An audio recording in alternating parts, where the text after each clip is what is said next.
Bismillahirrahmanirrahim.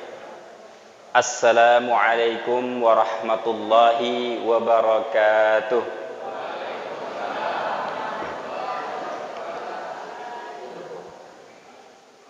Mudah-mudahan yang menjawab soal salam dari saya mendapatkan keberkahan dari Allah Subhanahu wa taala.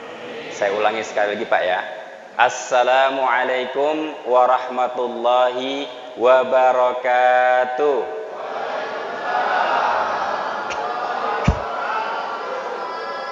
Alhamdulillah. Alhamdulillahi rabbil alamin. Wassalatu wassalamu ala rasulillah wa ala alihi wa ashabihi wa man wala. Rabbi syrah li sadri wa yassir li amri wahlul uqdatam min lisani yafqahu qawli.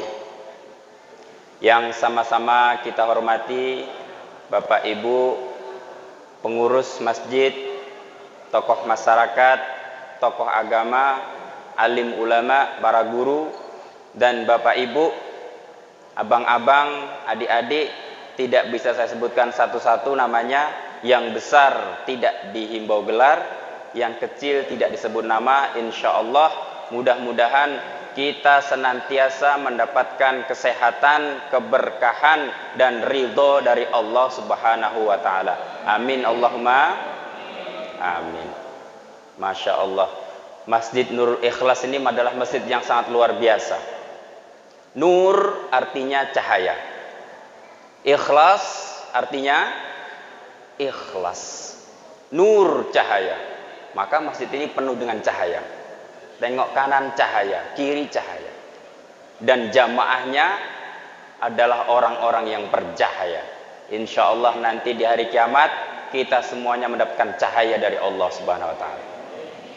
Yang paling bercahaya ibu-ibu yang di tengah itu, karena lampunya paling besar. Insya Allah mudah-mudahan cahaya inilah yang seharusnya setiap saat kita selalu rindukan dan selalu kita doakan. Kenapa? Karena manusia itu adalah sumyal insanu insanan linisyanihi. Manusia itu dinamakan manusia karena nisyan. Nisyan itu bahasa Arab artinya ada lupa. Kalau orang lupa, suka tidak sengaja berbuat kesalahan, tidak sengaja berbuat kezaliman. Kata Rasulullah, az-zulmu zulumatun yaumal qiyamah. Kezaliman itu adalah kegelapan di hari kiamat. Dan kita di sini berada di nur cahaya. Mudah-mudahan nanti ketika kita sudah di hari kiamat, ketika semua orang kegelapan, kita semua mendapatkan cahaya nur, karena kita sekarang berada di Masjid Nurul Ikhlas. Sebuah nama yang sangat luar biasa, nama yang baik. Nama adalah doa. Nama adalah doa. Jadi kalau kita kasih nama anak, Bapak Ibu, kita pilihkan nama yang paling baik. Kenapa? Karena nama adalah doa. Kalau dulu ketika saya masih kuliah, saya suka ditanya, Mas Muk, namamu siapa? Ismi David.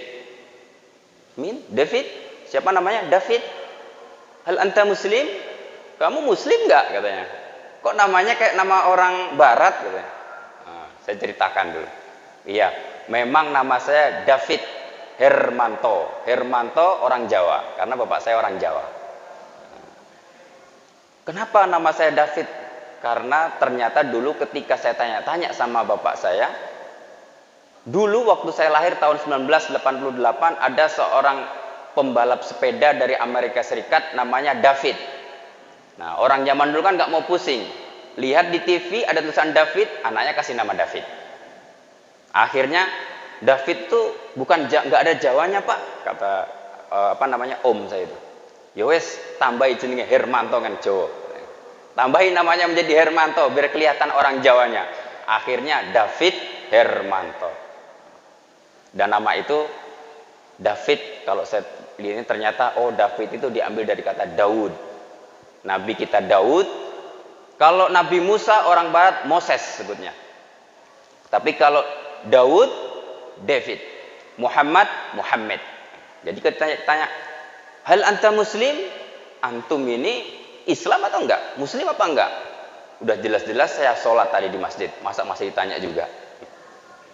Ya, saya muslim dari kecil.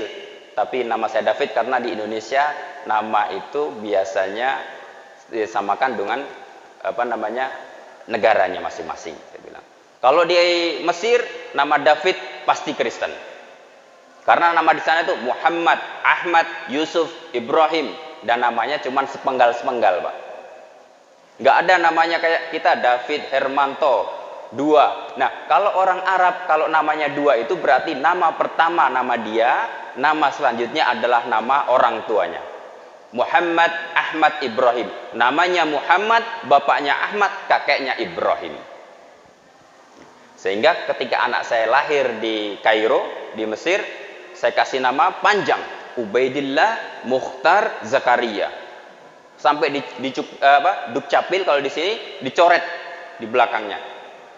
Tinggal Ubaidillah, Mukhtarnya dicoret, Zakaria dicoret. Saya tanya, kenapa dicoret? Wah, ini namanya kalau kami di sini orang Mesir nggak boleh kasih nama panjang-panjang. Coba kita lihat, Nabi kita dari mulai Adam sampai Muhammad ada nggak yang namanya panjang, Pak? Ada nggak yang namanya panjang, Bu? Nggak ada. Adam, Idris, Nuh, Hud, Soleh, Ibrahim, Lut, Ismail, Ishak, Yakub, Yusuf, Ayub, Su'aib, Musa, Harun, Zulkifli, Daud, Sulaiman, Ilyas, Ilyasa, Yunus, Zakaria, Yahya, Isa, Muhammad. Tidak ada yang panjang. Jadi gimana kalau kasih nama anak panjang? Ya nggak masalah, nggak apa-apa. Yang penting baik. Sesuai dengan tema kita malam ini, biasanya malam ya. Tapi karena subuh, jadi biasanya kalau kita ngisi pengajian seperti ini malam-malam, jadi keceplosannya malam ini terus.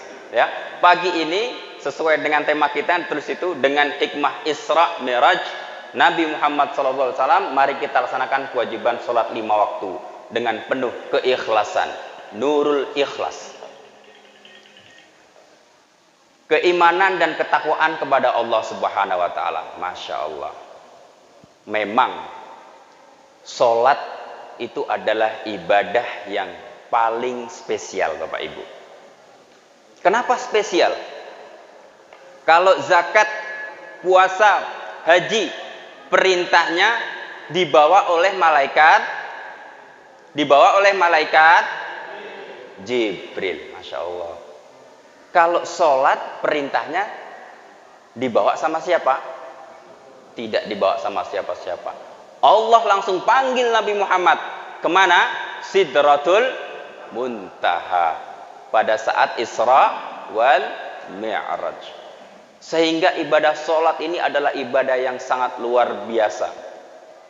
Ibadah yang paling beda. Maka ulama katakan, kalau misalnya kita ingin bercakap-cakap dengan Allah, mau Pak kita bercakap-cakap dengan Allah? Mau kita bercakap-cakap dengan Allah? Kalau kita ingin bercakap-cakap dengan Allah, maka berdoalah. Kita doa, ya Allah, Rabbighfirli wali walidayya. Ya Allah, ampunilah kedua dosa orang tuaku. Ya Allah, Rabbighfirli warhamni. Ampunilah saya dan juga kasihinilah saya. Rabbana atina fid dunya hasanah.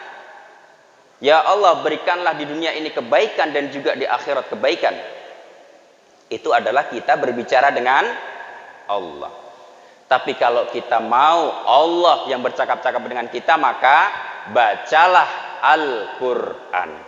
Kenapa? Karena Al-Quran dari Al-Fatihah sampai An-Nas 100% adalah firman Allah. Kalau kita mau tahu Allah itu ngomongin apa aja ya? Apa aja yang Allah bicarakan, apa aja yang Allah perintahkan, apa aja yang Allah dauhkan, maka bukalah Al-Quran. Itu semua adalah perkataan Allah. Tapi kalau kita ingin kita berbicara dengan Allah, Allah berbicara dengan kita, maka dirikanlah sholat.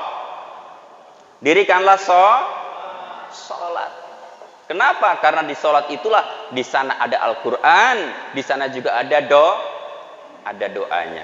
Jadi ada hubungan interaktif. Kalau sekarang hubungan interaktif bisa lewat telepon. Kalau kita sama Allah nggak butuh telepon, kita sama Allah nggak butuh pulsa. Tapi apa? Kita cuma butuh kekhusyuan. Nah, kita cuma butuh kekhusyuan. Kita sholat berarti kita berbicara sama Allah dan Allah juga berbicara sama kita. Masya Allah dan alhamdulillah hari ini kita di sini berkumpul di masjid ini. Kata Rasulullah apa? Majtama'a qaumun fi baitin min buyutillahi. Tidaklah suatu kaum, tidaklah suatu umat berkumpul di masjid di antara masjid-masjid yang ada di bumi ini illa apa? Ghasyiyat nazzalat alaihumus sakinah, turun sakinah. Apa itu sakinah? Biasanya kalau kita ada orang nikah tuh mudah-mudahan sakinah mawaddah warahmah. Apa sakinah, Ibu? Apa sakinah? Ketentraman, kebahagiaan. Kelihatan di sini karena kita diturunkan kesakinah sama Allah SWT, ketentraman, maka kita semua nampak mukanya bercahaya, bahagia, khusyuk. Ada yang khusyuk, tunduk, tumak ninah, tidur. Tidak. Kalau di sini insya Allah semuanya semangat. Meskipun subuh-subuh itu adalah waktu yang sangat berat. Subuh-subuh itu adalah waktu yang sangat berat kita untuk buka mata. Hanya orang-orang tertentu, hanya orang-orang yang dapat hidayah dari Allah yang mampu melangkahkan kakinya ke masjid ini. Dan itu adalah kita semua. Alhamdulillah. Illa nazalat alaihimus sakinah, kecuali diturunkan kepadanya sakinah, ketentraman. Kemudian apalagi wa ghasyiyat humur rahmah, dan diliputi oleh rahmat. Apa itu rahmat? Rahmat ridho dari Allah Subhanahu wa taala, kasih sayang dari Allah Subhanahu wa taala. Kalau kita berkumpul di sini, maka Allah sayang sama kita. Kalau Allah sayang sama kita, apa yang kita mau, insya Allah Allah kabulkan. Mau sehat? Gampang. Allah maha bisa. Mau hilangkan corona? Bisa.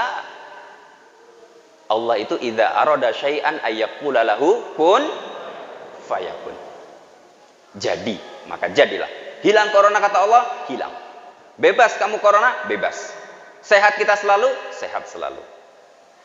Illa ghasyyathumur rahmah wa haffathumul malaikah, dan malaikat mengelilingi kita semua. Masya Allah. Bapak Ibu kita nggak bisa ngelihat, tapi kita yakin di belakang Bapak Ibu, di sela-sela Bapak Ibu ini yang kosong-kosong ini ada yang duduk di situ. Siapa yang duduk? Malaikat. Tahu dari mana? Rasulullah yang bilang, haffathumul malaikah, kita dikelilingi oleh para malaikat. Ngapain malaikat? Subuh-subuh berada di antara kita semuanya untuk mendoakan kita semuanya. Mudah-mudahan jamaah masjid Nur Ikhlas, Nur Cahaya, ikhlas adalah ikhlas. Mudah-mudahan kita semua adalah orang-orang yang mukhlisin, orang-orang yang ikhlas dalam beribadah kepada Allah Subhanahu wa taala. Amin, Allahumma amin. Haffathumul malaika wa dzakarahumullahu fi man 'indah, kata Rasulullah. Kita ini disebut-sebut namanya. Siapa yang nyebut?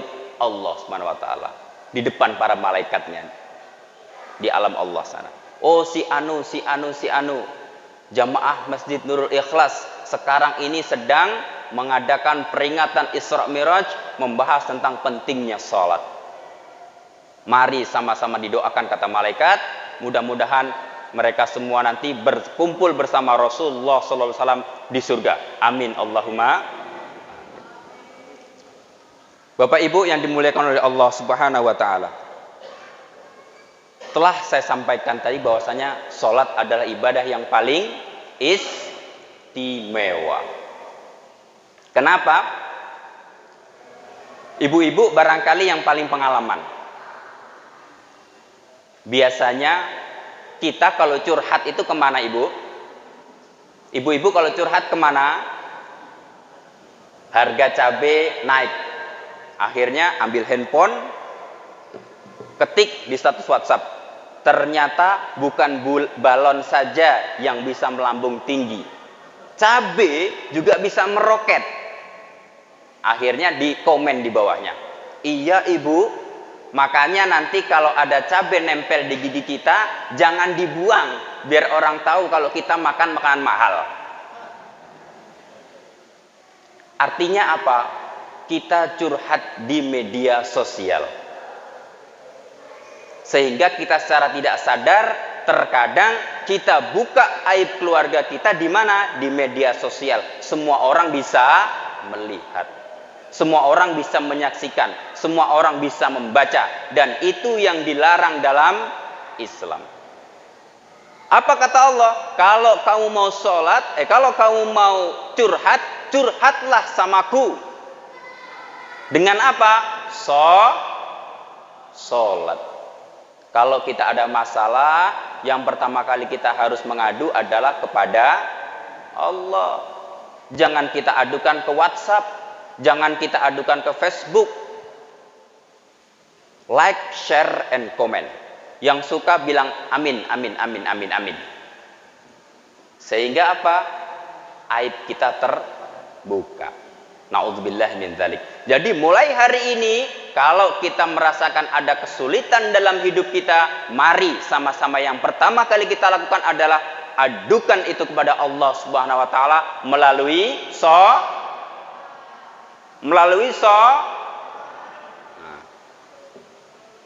sholat. Karena sholat adalah ibadah yang paling istimewa. Ada orang sholat ketika azan dikumandangkan, Allahu Akbar, Allahu Akbar. Wah, jam segini udah azan ya. Perasaan baru tadi azan subuh, sekarang udah zuhur aja. Akhirnya apa? Hatinya gelisah. Dia tidak suka dengar suara azan. Kenapa? Karena dia merasa bahwasanya sholat itu adalah beban. Ibu, bapak, kira-kira selama ini kita sholat, kita merasa beban atau tidak? Beban atau tidak? Sholat itu kewajiban sekaligus nikmat dari Allah Subhanahu wa ta'ala. Kenapa kita disuruh sholat? Coba, barangkali kalau kita Isra Mi'raj, kita diceritakan cerita kisah Rasulullah ketika naik ke langit 7. Betul nggak Pak? Ketika pertama kali dulu Allah Subhanahu wa ta'ala merintahkan Rasulullah untuk sholat, berapa rakaat atau berapa kali kita diperintah untuk sholat? Berapa kali? 50 kali. 50 kali kita diperintahkan sholat, kemudian apa? Turun menjadi 5 kali. Coba kalau seandainya kita 50 kali dulu, barangkali kita nggak sempat lagi kantor, kita nggak sempat lagi ngajar, kita nggak sempat lagi kebon, kita nggak sempat lagi cari nafkah. Kenapa? Kerjaan kita sholat terus. Nah, sholat yang cuma 5 kali ini, maka mari kita maksimalkan. Kenapa? Karena sholat ini bukan hanya sekedar kewajiban, tetapi juga nikmat dari Allah Subhanahu wa ta'ala. Nikmatnya di mana sholat? Orang sholat kok nikmat? Ada orang nanya, Ustadz, saya ini kalau sholat kok merasanya gundah gulana terus ya. Terus di mana nikmatnya sholat ini? Orang yang belum bisa merasakan nikmatnya sholat, berarti dalam hatinya tidak ada keikhlasan dalam beribadah. Kalau sudah ikhlas lillahi ta'ala, sholatnya akan nikmat. Jadi kenapa? Ketika kita sholat, kita bisa adukan apa aja sama Allah. Kita interaksi dengan Allah, interaksi aktif. Kalau kita sholat 5 kali sehari, berarti kita berinteraksi dengan Allah minimal 5 kali dalam. Sebenarnya sholat 5 waktu dalam sehari semalam itu diperuntukkan untuk orang yang baru-baru masuk Islam, Pak. Kalau kita ini sudah Islam dari kecil, sebenarnya tidak merasa cukup kalau cuma 5 kali saja dalam sehari semalam. Betul nggak Pak? Seharusnya minimal 7 kali kita sholat. Subuh, zuhur, asar, maghrib, isya, tambah 2 lagi. Duha sama tahajud. Minimal. Kenapa? Karena kita sudah muslim dari kecil. Keislaman sudah ditanamkan dalam hati kita dari kecil. Masa dari kecil 5 waktu sampai umur 50 tahun masih 5 waktu terus, nggak ada kemajuan. Sebaiknya kita minimal itu 7. Tambah lagi nanti rawatib-rawatibnya. Qobliyah subuh, sholat. Qobliyah zuhur, sholat. Ba'diyah, sholat. Qobliyah asar, sholat.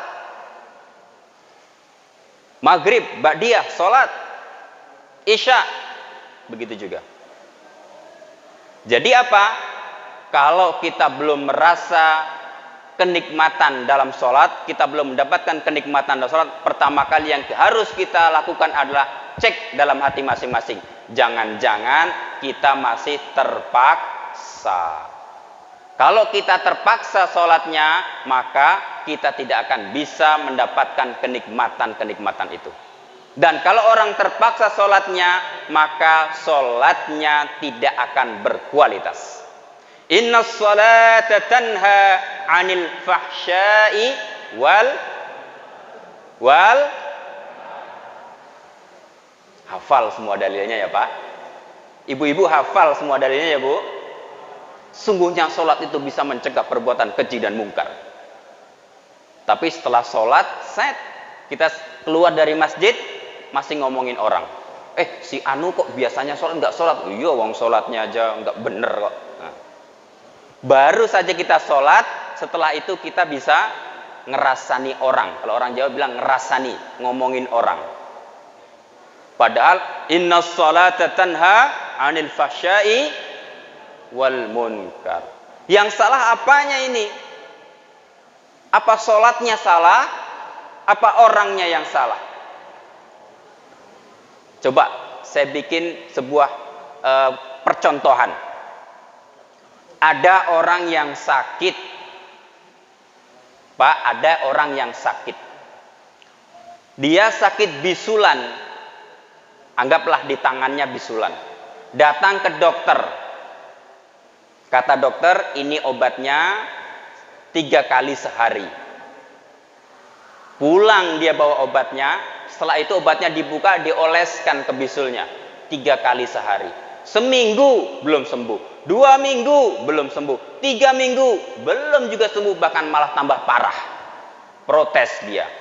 Datang dia ke dokternya, Pak dokter sudah ngasih saya salah obat. Loh, kok bisa? Kemarin orang bisulan saya kasih obat ini sembuh. Kenapa Bapak saya kasih obat ini malah lebih parah? Bapak gimana caranya? Saya oleskan. Oh, ternyata obatnya bukan dioles, tetapi diminum. Salah. Pantaslah. Artinya apa? Bukan sholatnya yang salah, tetapi kita yang salah. Cara kita memperlakukan sholat itu yang salah. Itulah bedanya ketika kita butuh dengan sholat, dengan kita terpaksa dengan sholat. Orang kalau butuh sholat, belum azan udah ditunggu-tunggu, sudah siap-siap. Mandi, pakai baju yang bagus, pakai peci, depan pintu. Masya Allah, lama sekali azannya hari ini ya. Itu kalau kita rindu dengan sholat. Tapi kalau kita terpaksa dengan sholat, hayya 'alas shalah. Aduh, sholat lagi. Acara TV lagi bagus nih. Ganteng-ganteng Sri Gala. Acara TV lagi bagus. Waduh, kayaknya hujan nggak ya? Orang nggak hujan loh pengen hujan. Maksudnya cari-cari alasan biar tidak bisa ke masjid. Kalau laki-laki sholat yang paling bagus di mana? Di masjid. Zaman Rasulullah SAW, sahabat buta. Ketika itu Rasulullah menyerukan, yang laki-laki semuanya sholat di masjid. Ada orang buta protes, ya Rasul, bagaimana saya bisa sholat di masjid? Saya buta, rumah saya jauh dari masjid. Apa kata Rasulullah? Kalau punya saudara, suruh antarkan. Akhirnya dia nggak punya saudara segala macam. Akhirnya dia ambil benang, ikat benang di masjid, ikat benang di rumahnya. Jadi dia ngikutin benang. Sebegitunya orang yang tahu, orang yang pingin mendapatkan rahmat, orang yang ikhlas ketika sholat, ketika perintahnya sholat di masjid, sholat di masjid. Ibu-ibu sholatnya di mana? Paling baiknya kalau untuk perempuan sholat di rumah masing-masing. Tapi kalau bapak-bapak sholatnya di mana? Di masjid. Kalau ada bapak-bapak sholat di rumah, berarti bapak-bapak soleha. Kalau ke masjid soleh, kalau di rumah soleha. Berarti bapaknya nanti silahkan pasang jilbab. Silahkan pinjam jilbab istrinya. Kenapa? Karena merasa berat melangkahkan kaki ke masjid. Padahal kita melangkahkan kaki ke masjid, langkah pertama hapus dosa, langkah kedua angkat derajat kita sama Allah. Siapa yang mau diangkat derajat sama Allah? Kita semua pasti mau. Tapi kita cuma mau, usahanya kurang. Bagaimana sekarang? Allah sendiri Rasulullah sudah mengajarkan, kalau mau diangkat derajatnya, sholatlah di masjid. Kenapa? Karena sholat berjamaah, sholatal jamaah tafdulu min sholatil faddi bisab'ina wa ishrina darajah. Sholat jamaah itu lebih baik daripada sholat sendirian 27 derajat. Sholat sendiri dapat 1, sholat berjamaah di masjid dapat 27. Masya Allah. Umur kita ini memang pendek. Umur kita berapa ibu? Paling rata-rata 60 sampai 70 tahun. Karena Nabi Muhammad meninggal pada umur 63 tahun. Kita nggak jauh-jauh dari Nabi Muhammad. Berarti yang kira-kira umur kita sudah sampai 50 tahun ke atas, maka itu adalah masa-masa senja. Masa-masa senja. Ibaratnya kalau durian itu sudah wangi, sudah harum, tinggal tunggu lagi ada angin sedikit, dia akan jatuh. Kembali ke pangkuan Allah Subhanahu wa taala. Kembali kepada rahmat Allah. Dan kalau kita orang yang beriman, kita orang yang soleh, kita tidak akan takut meninggal dunia.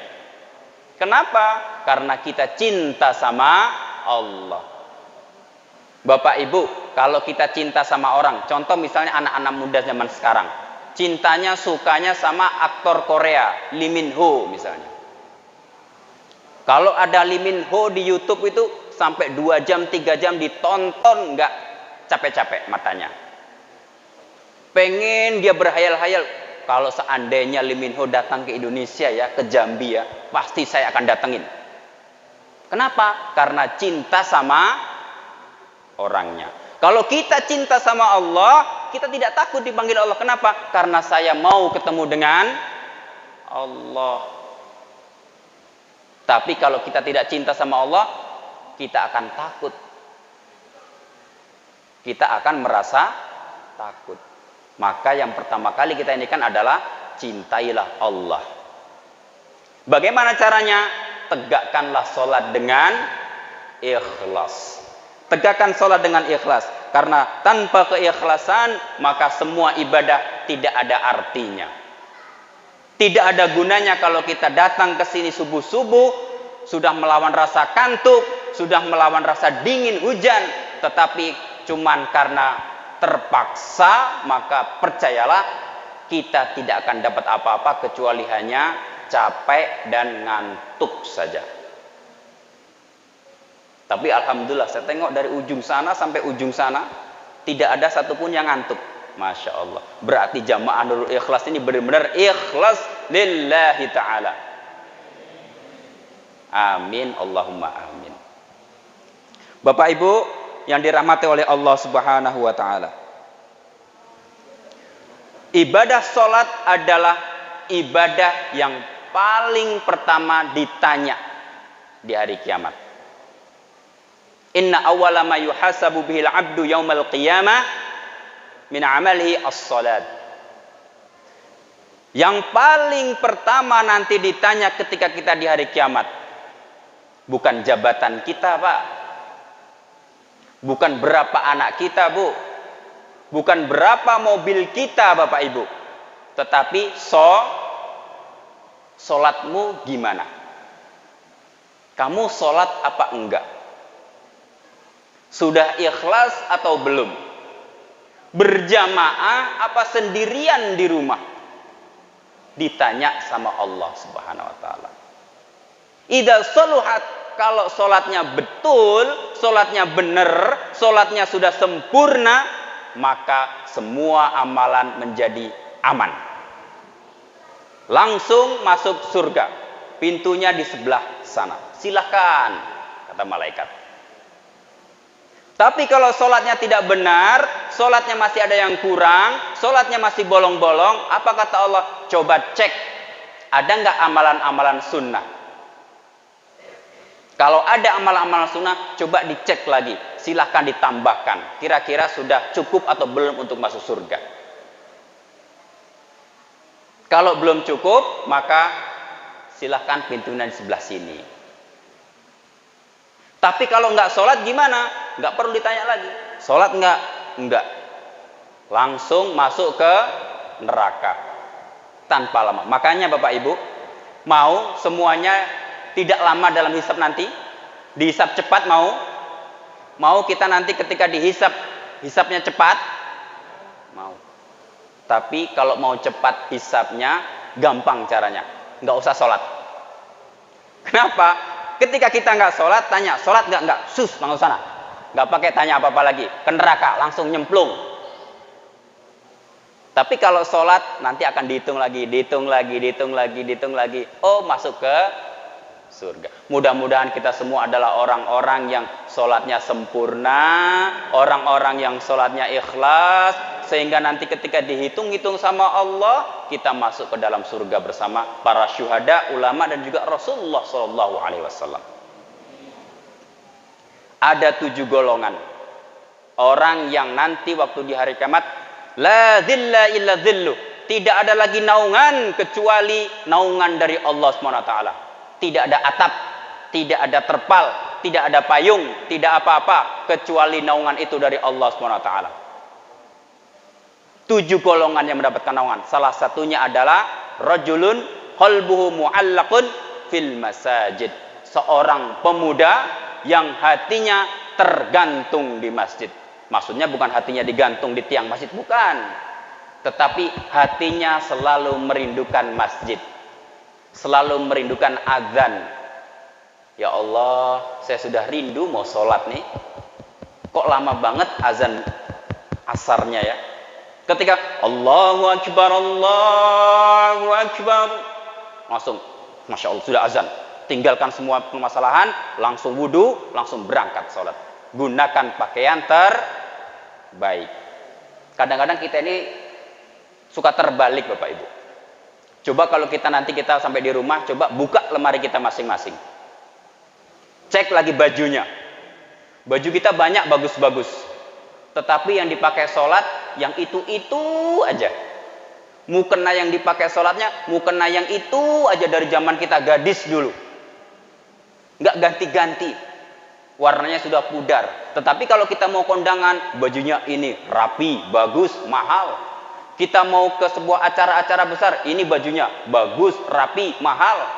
Tapi kalau untuk menghadap kepada Allah, kita justru milih baju yang sederhana. Padahal apa? Khudu zinatakum. Kalau mau ke masjid, maka pakailah pakaian terbaik kita. Kadang-kadang kita itu suka terbalik. Untuk urusan dunia, kita gunakan yang baik bajunya. Tapi menghadap Allah, sederhana. Malah ada yang sholat kadang-kadang pakai celana training. Ada yang sholat kadang-kadang pakai kaos oblong. Pakai kaos partai pula. Coblos nomor 2. Menghadap Allah. Padahal di rumahnya punya baju-baju bagus. Kemeja harga 200.000. celana harga 300.000, sarung harga 25.000. Sholat pilih sarung, harga 25.000. Boleh pakai sarung, silakan cari sarung yang terbaik. Kenapa? Karena kita ingin menghadap kasih kita. Kalau kita ingin menghadap presiden, kita rela pinjam-pinjam uang untuk beli jas, pinjam-pinjam uang untuk beli sepatu mahal. Tapi kenapa kita menghadap Allah, kita gunakan pakaian harga 30.000? Nah, mulai sekarang ayo kita sama-sama introspeksi diri, kita cek lagi lemari kita lihat ada nggak ya baju saya yang belum pernah saya pakai untuk ibadah. Kalau ternyata ada, segera ambil. Ini besok saya pakai zuhur, ini besok saya pakai asar, ini besok saya pakai maghrib, ini besok pakai isya. Insya Allah nanti baju-baju itu akan datang di hari kiamat menolong kita. Ya Allah, saya adalah baju yang pernah dipakai oleh si fulan ketika sholat maghrib. Ya Allah, saya adalah baju yang pernah dipakai tahajud menangis di hadapanmu. Saya bersaksi bahwasanya saya ingin si fulan masuk ke dalam surgamu ya Allah. Kenapa? Karena nanti ketika di hari kiamat, semua benda-benda yang ada di muka bumi ini yang berhubungan dengan kita, mereka bersaksi untuk kita. Kita sholat di masjid, sholat di sop pertama di keramik yang ini, nanti keramiknya akan bicara sama Allah di hari kiamat. Makanya kita disunahkan ketika kita sholat sunnah, cari tempat lain. Kenapa? Karena kita mau banyak tempat nanti yang akan menjadi saksi kita di hari kiamat. Begitu juga dengan baju yang kita pakai. Baju, sorban, peci, celana, sajadah, itu semuanya nanti akan menjadi saksi di hari kiamat. Makanya kalau kita mau, kita ganti bajunya. Ganti baju pertama ini, baju ini, baju ini, biar kita punya banyak saksi nanti di hari kiamat. Kaum muslimin rahimakumullah, Bapak Ibu yang dimuliakan oleh Allah Subhanahu wa taala. Rasulullah sallallahu alaihi wasallam bersabda, "Lau anna nahra bi babi ahadikum." Kalau seandainya nih kita disuruh berandai-andai sama Rasulullah, di depan rumah kita itu ada sebuah sungai yang jernih yang mengalir. Lau anan nahra bi babi ahadikum yaghtasilu minhu kulla yaumin khamsan. Kamu mandi di depan pintu rumah kamu itu di sungai itu 5 kali dalam satu hari. Hal yabqi min daranihi syai'. Kira-kira masih ada kotoran enggak di baju kamu? Apa kata sahabat? La yabqi min daranihi syai'. Ya Rasulullah, kalau kita mandi 5 kali sehari di sungai yang jernih, tidak jauh-jauh pula. Di mana? Di depan pintu rumah kita. Maka kita tidak akan kotor lagi. Apa kata Rasulullah? Kadzalika mithlu sholawati khamsin. Begitulah percontohan sholat 5 waktu. Yamhullahu bihinna al-khataya. Allah menghapus semua dosa-dosa kita itu dengan sholat 5 waktu.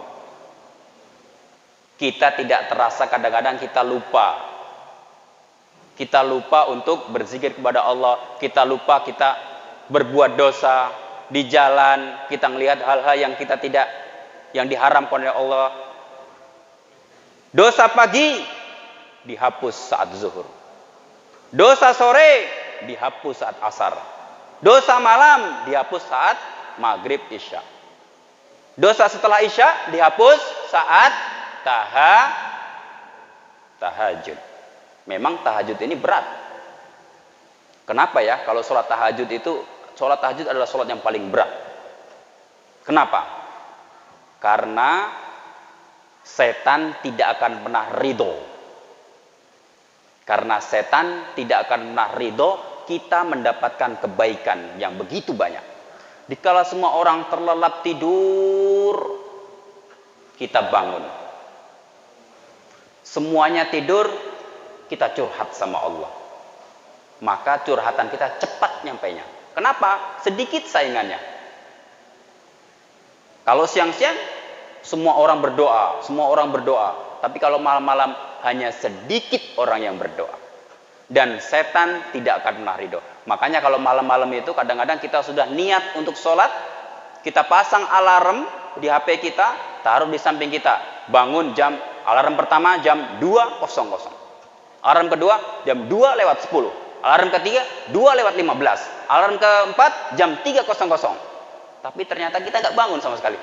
Tet, alarm, aduh masih ada alarm kedua, matiin dulu. Tet, masih ada alarm ketiga, matiin dulu. Kenapa?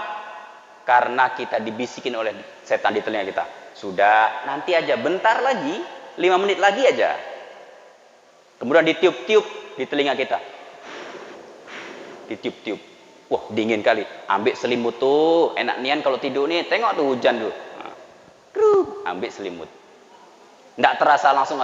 Allahu Akbar, Allahu Akbar. Subuh. Masya Allah. Niatnya mau sholat tahajud. Terlewat. Kenapa? Karena setan mengganggu kita. Mata kita ditarik-tarik sama setan.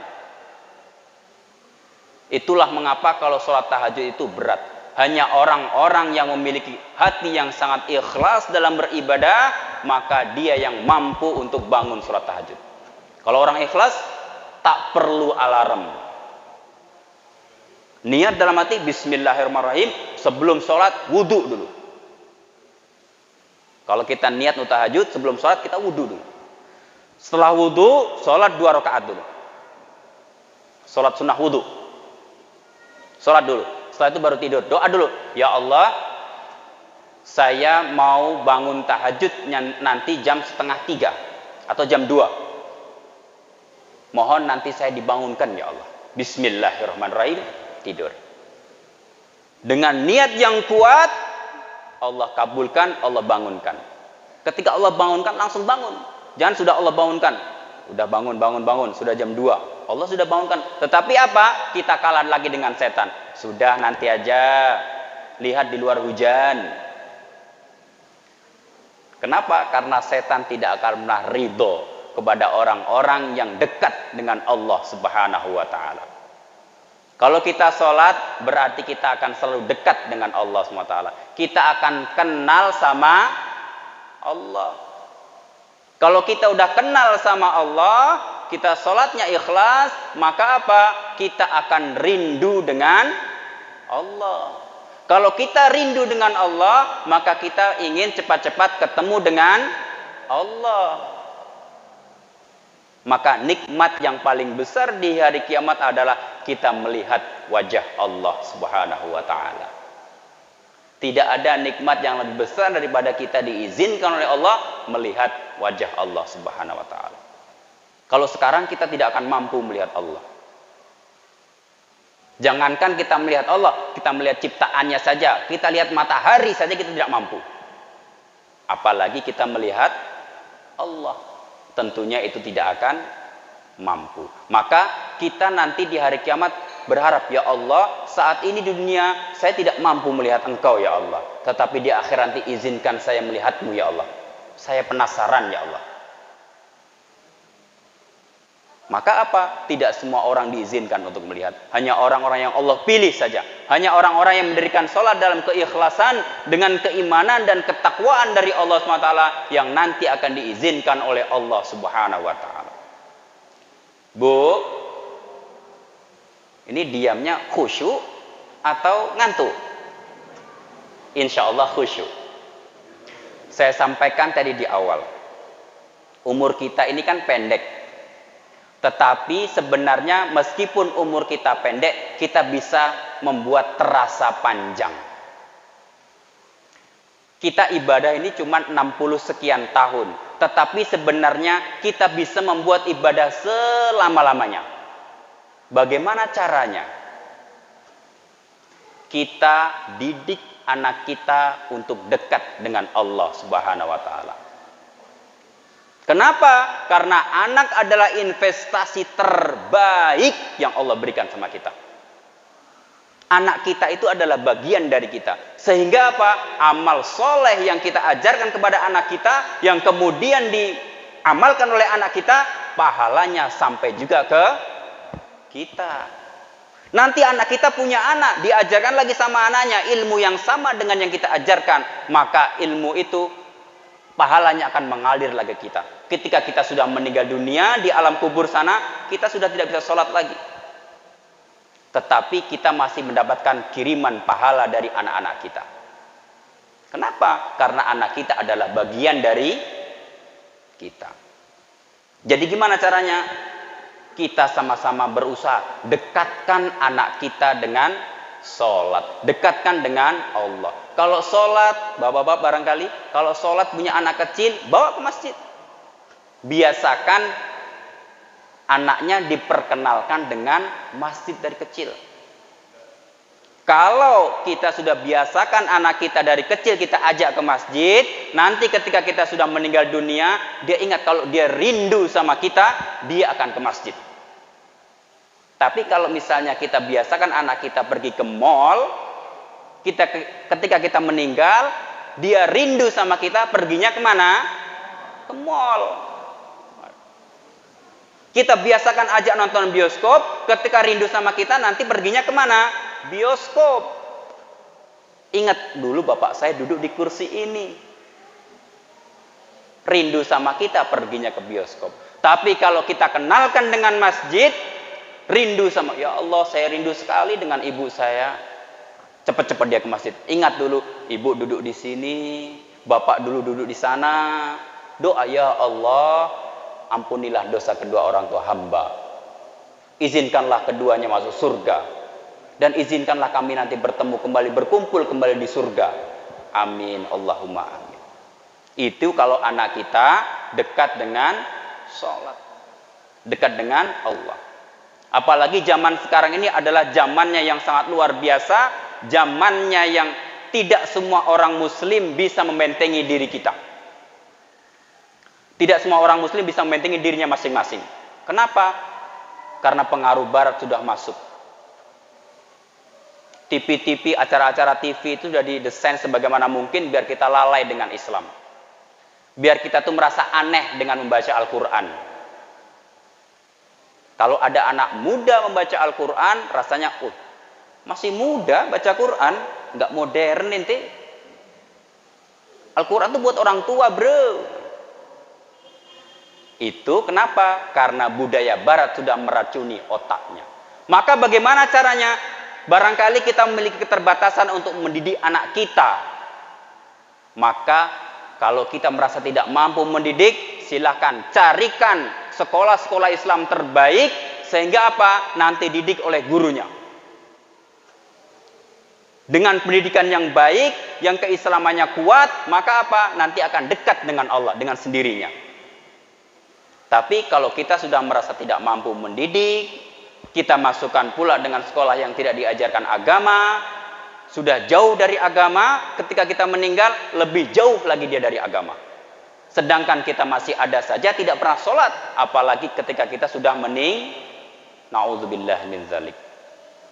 Itu yang tidak kita inginkan. Maka biar kita merasa terus mendapatkan pahala ketika kita sudah meninggal nanti, maka ajarkan anak-anak kita yang pertama adalah sholat.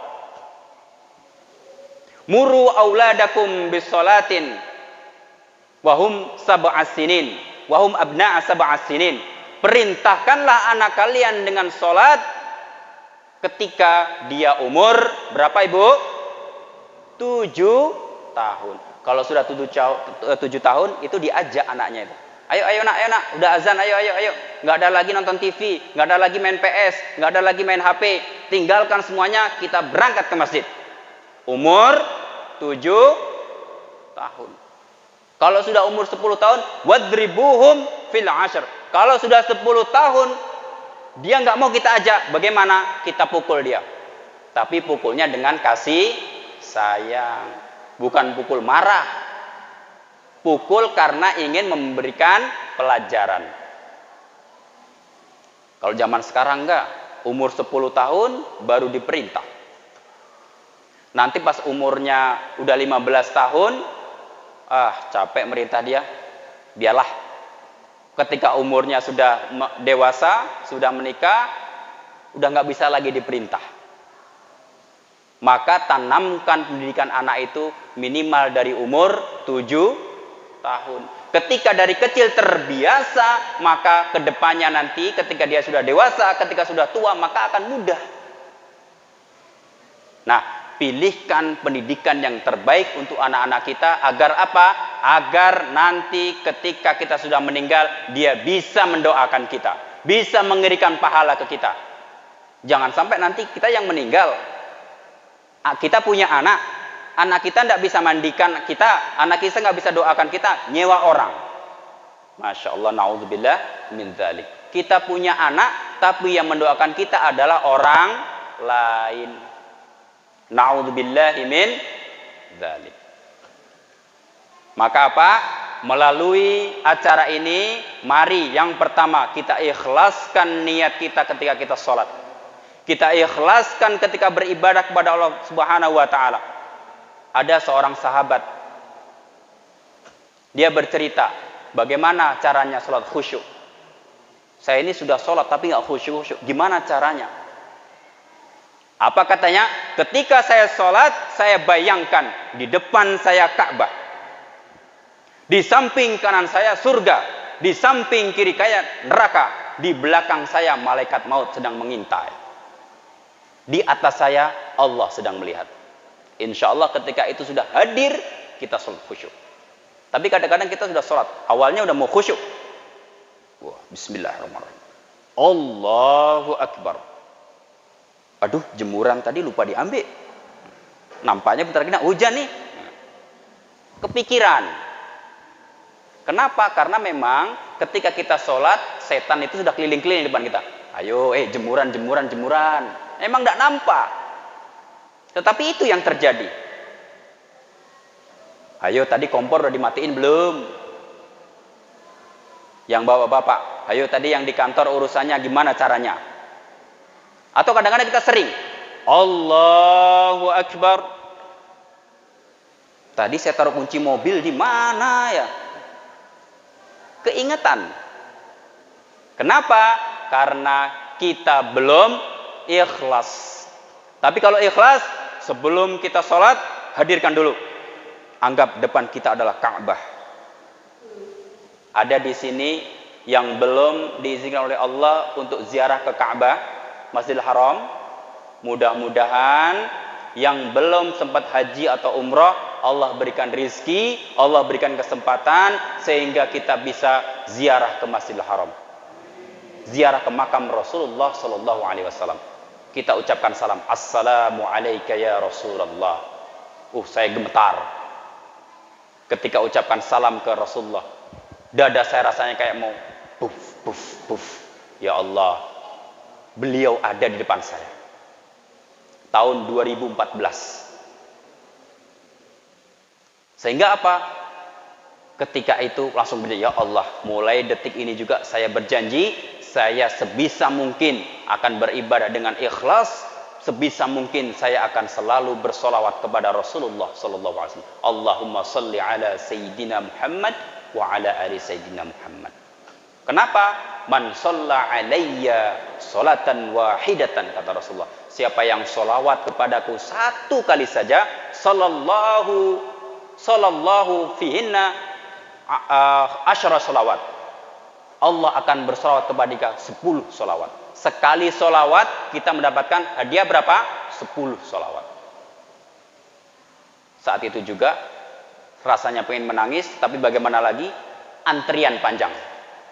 Karena kita nggak bisa lama-lama dekat di depan makam Rasulullah. Semuanya ngantri. Ada syurtahnya, ada polisinya. Ayo yang lama-lama, cepat. Polisinya. Kita nggak bisa lama-lama di makam Rasulullah.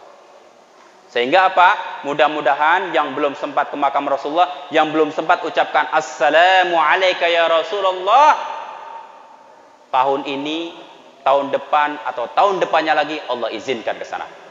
Amin, Allahumma amin. Bagi Allah tidak ada yang tidak mungkin. Haji bagi yang mampu. Tetapi Allah bisa memampukan siapapun yang Allah kehendaki. Betapa banyak orang yang sebenarnya kalau kita lihat dia tidak mampu untuk haji. Tetapi ternyata Allah panggil dia haji. Kalau dihitung-hitung materinya belum cukup. Tetapi Allah izinkan sehingga apa? Kita bisa berangkat. Tetapi begitu banyak orang yang sebenarnya secara materi dia bisa naik haji bahkan bolak-balik 5 kali dalam 1 tahun. Kalau mau. Tetapi ternyata apa? Allah tidak panggil dia. Sehingga dia tidak bisa berangkat ke Masjidil Haram. Maka apa? Allah itu memampukan kita. Kalau kita punya niat lillahi ta'ala, ya Allah, saya ingin menunaikan ibadah haji tahun ini. Mohon, memang saat ini ya Allah, uang saya belum cukup. Tapi saya yakin, Engkau maha kaya, ya Ghani. Ya wahai Zat yang maha kaya. Wahai pemilik langit dan bumi. Allah maha kaya, kita miskin. Kalau Allah mau kita berangkat. Mudah-mudahan kita semuanya bisa ke sana. Amin Allahumma amin. Salat yang ikhlas. Setelah itu apa? Salat berjamaah. Setelah itu apa? Perintahkan anak-anak kita untuk selalu salat. Jangan pernah tinggalkan salat. Kenapa? Karena sempat dia tinggalkan salat, sekali tinggalkan salat kita diam, 2 kali tinggalkan salat kita diam, 3 kali tinggalkan salat kita diam, maka nanti dia akan merasa, kayaknya biasa aja, nggak usah sholat sama sekali. Kalau anak-anak seperti itu bapak-bapak, kalau sekali kita biarkan, dia merasa oke, nggak apa-apa, 2 kali masih nggak apa-apa, 3 kali nggak apa, nanti kebiasaan terus. Sehingga kita harus pantau terus. Nah, hari ini sudah sholat zuhur? Alhamdulillah belum. Ya sholat. Langsung aja sholat. Ya, sholat ikhlas berjamaah. Dan kemudian perintahkan anak-anak kita untuk sholat. Setelah itu apa? Perbaiki kualitas sholat kita. Kenapa? Betapa banyak orang yang sholat tetapi sholatnya tidak bermanfaat. Inna sholata tanha anil fahsya'i wal munkar. Tapi ternyata setelah keluar dari masjid dia langsung berbuat kemaksiatan. Kenapa? Karena kualitas sholatnya tidak baik. Maka perbaikilah kualitas sholat kita. Sholat ikhlas khusyuk lillahi ta'ala. Tidak banyak yang ingin saya sampaikan. 4 poin ini mari sama-sama kita aplikasikan dalam sehari-hari. Ini adalah teori dasar yang semua kita sudah tahu. Sehingga saya berdiri di sini bukan berniat untuk mengajari, tetapi kita adalah saling mengingatkan. Karena apa? Sumyal insanu insanan linisyani. Manusia itu pelupa. Harus terus diingatkan. Saya ingatkan kepada diri saya pribadi dan juga saya ingatkan kepada Bapak Ibu semuanya. Mudah-mudahan kita semua dengan sholat kita gapai ridho dari Allah Subhanahu wa Ta'ala. Karena tidak ada satu orang pun yang masuk surga dengan amalnya. Satu orang pun yang masuk surga karena sering sholat, tetapi kita masuk surga karena ibadah kita, karena kita diridhoi oleh Allah Subhanahu wa Ta'ala. Kita masuk surga karena rahmat Allah Subhanahu wa Ta'ala. Tapi bagaimana kita bisa mendapatkan rahmat kalau kita nggak pernah sholat, zakat, puasa, mumpung kita masih bisa. Karena dengan begitu Allah akan meridhoi.